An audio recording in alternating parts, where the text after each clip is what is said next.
Amazing morning. I am Tina Amante. And I am Nelson Amante. And we are from Canada. Yeah. Ang aking pong i-share sa inyo ay ang journey ko sa I am Amazing Pure Organic Barley. Before I took it, in and out po ako sa ER dahil sa palpitation ko. Halos twice a week or every week nasa ER ako dahil sa palpitation ko. Until nagkaroon po ako ng mini-stroke. And then, nung nagkaroon ako ng mini-stroke, yung kapatid ko from Singapore, pinadalhan niya po ako ng barley. Nung nag-take na po ako ng barley, nawala na po yung palpitation ko. At saka before taking barley, every morning pag-get up ko, talagang nagka-cramp po yung dalawang legs ko. Nawala na po siya. Tapos, every night sa pagtulog ko, pag nagising po ako at maihi in the middle of the night, hindi na po ako makatulog. Ang hirap. Pero the first day pa lang na nag-take ako ng barley, grabe, ang sarap ng tulog ko. Ngayon po, every day nag-take na kami ng barley. Napakaganda na ng pakiramdam namin hindi na kami napapagod.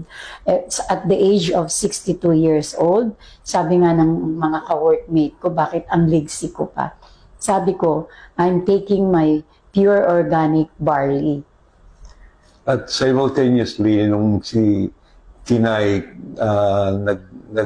nag-take siya ng barley, sinabayan ko siya at kasi meron akong issue ng aking blood pressure na for so many years, 165 over 90 or even 95.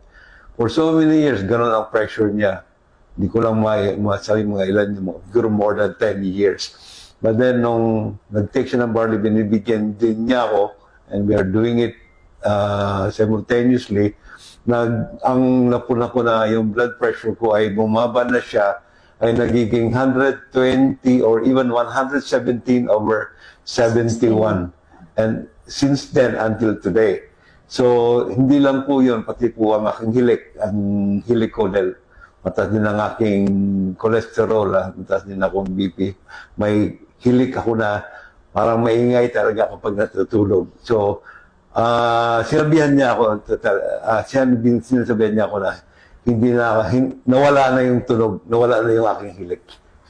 Kaya thank you, sa amazing pure organic barley. Naging healthy na kami ngayon. Gusto ko rin pong i-share about napuna po namin at our age, 62 and 64, yung energy level namin, dati, nung hindi pa kami nagbabarley, lagi kaming pagod. Pero dahil nag-travel kami from Vancouver to Manila, 14 hours, pagdating namin dito, parang okay na okay kami, wala kami jet lag. Tapos nagbiyahe kami ng Cagayan de Oro after we reach Manila.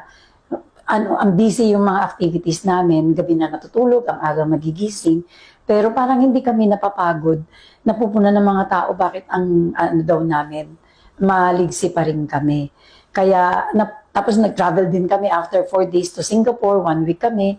Ganun din sa Singapore, full activity, maagang gigising, gabi matutulog, pero ang energy level namin ay very high pa rin, which we think is barley is the one who energize our body. So, kung gusto po ninyo na maging member at magsimula para bumuti po ang inyong kalusugan, you can message us.